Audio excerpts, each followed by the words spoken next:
Hello student, new career institute में आप सभी का स्वागत है। आज हम पढ़ेंगे एपोमिक्सिस के बारे में। ठीक, तो एपोमिक्सिस से जितने भी इम्पोर्टेंट क्वेश्चन पूछे जाते हैं उन सभी के बारे में आज हम पढ़ेंगे। ठीक, तो हेडिंग डालेंगे एपोमिक्सिस। एपोमिक्सिस, ठीक, यहाँ से जितने भी इम्पोर्टेंट क्वेश्चन पूछे जाते हैं इन सभी के बारे में आज पढ़ जाएगा। तो इसमें पहला पॉइंट लिखेंगे seed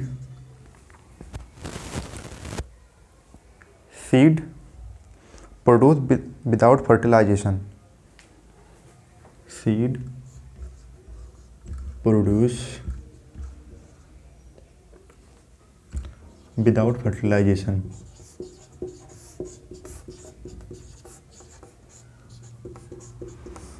Without fertilization is called apomixis. ठीक, इसके बाद दूसरा पॉइंट लिखेंगे। पहला पॉइंट है seed produce without fertilisation is called apomixis. ठीक, इसका एग्जाम्पल होता है Asteraceae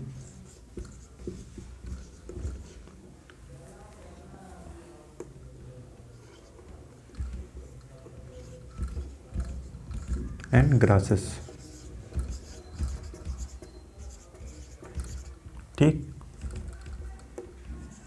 seed produce without fertilisation is called apomixis. ठीक, एग्जाम्पल होता है एस्टेरेसी एंड ग्रासेस। इसका दूसरा पॉइंट लिखेंगे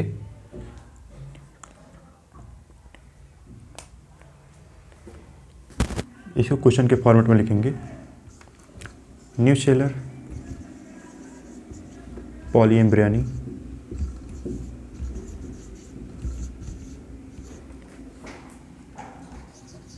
Nuclear polyembryony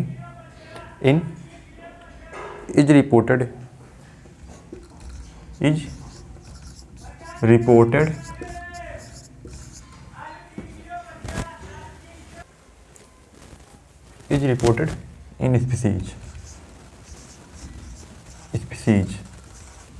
ठीक, nucellar polyembryony is reported in species. सभी लोग इसका आंसर बताएंगे। इसका आंसर होगा सिट्रस। ठीक, इसका एक और आंसर होता है, मतलब सिट्रस के अलावा मैंगो भी होता है। ठीक, इसके बाद दूसरा क्वेश्चन इसमें लिखेंगे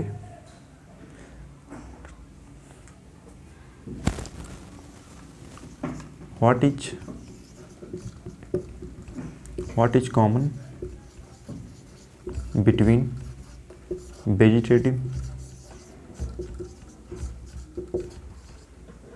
reproduction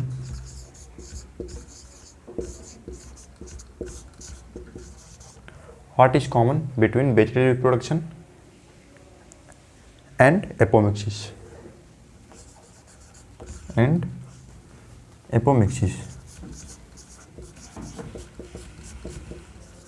सभी लोग इसका आंसर बताएंगे। क्वेश्चन है what is common between vegetative reproduction and apomixis. ठीक,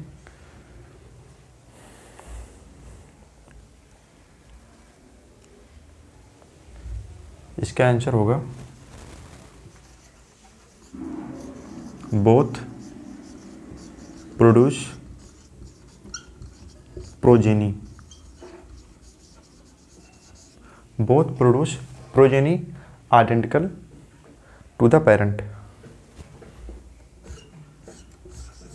आइडेंटिकल टू द पेरेंट।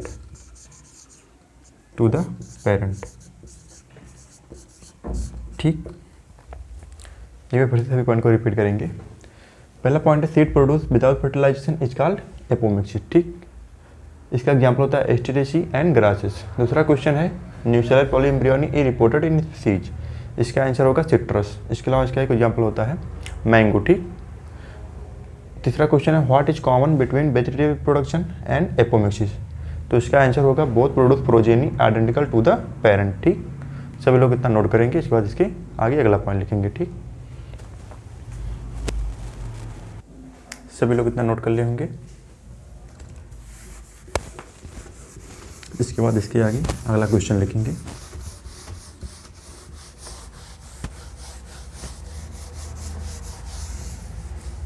अगला क्वेश्चन है nucellar embryo in, nucellar embryo in, सभी लोग इसका आंसर बताएंगे।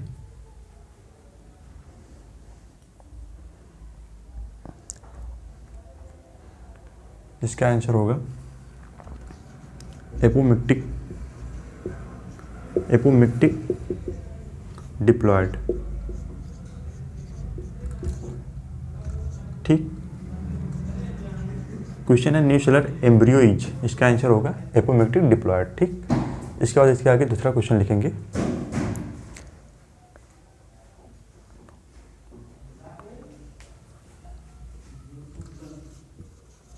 Development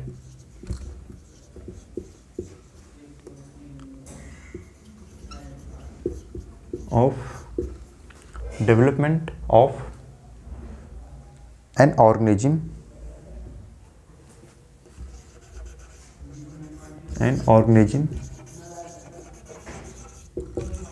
without development of an organism from female gamete,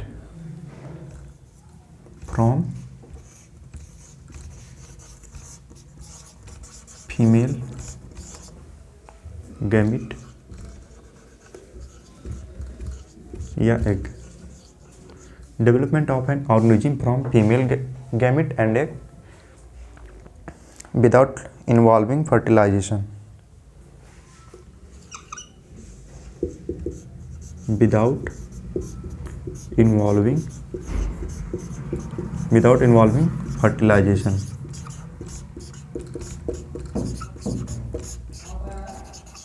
involving fertilization, is, सभी लोग इसका आंसर बताएंगे।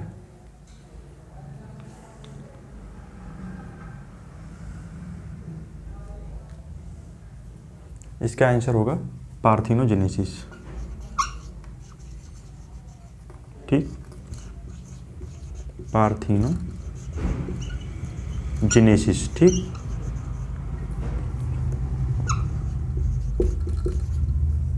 क्वेश्चन है development of an organism from female gamete या egg without involving fertilisation is, इसका आंसर होगा पार्थिनोजेनेसिस। ठीक, इसके बाद अगला क्वेश्चन लिखेंगे।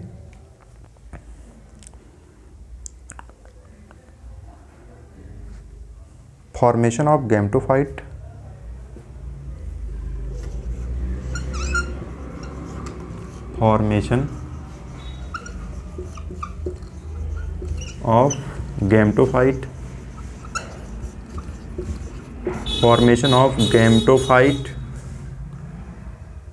formation of gametophyte directly from sporophyte.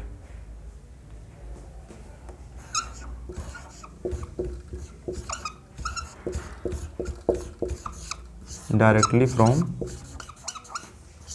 sporophyte.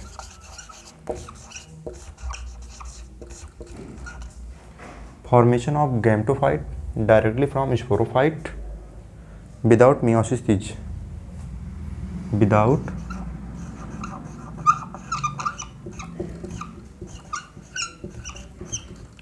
meiosis is, सभी लोग इसका आंसर बताएंगे।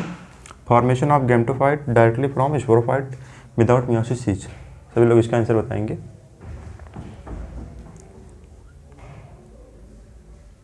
इसका आंसर होगा एपोस्पोरी।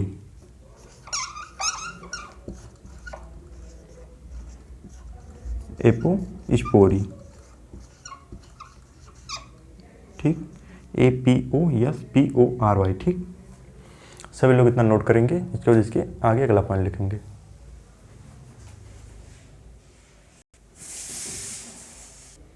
सभी लोग इतना नोट कर लिए होंगे। इसके बाद इसके आगे अगला पॉइंट लिखेंगे। ठीक,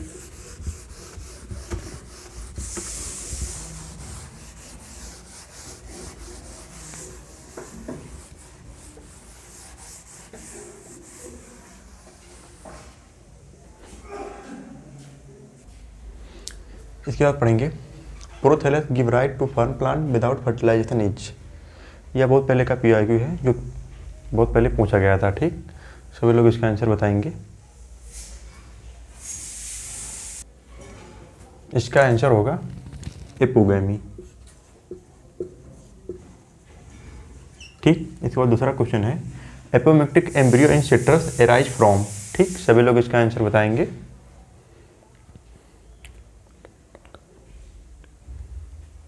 इसका आंसर होगा मैटरनल स्पोरोफिटिक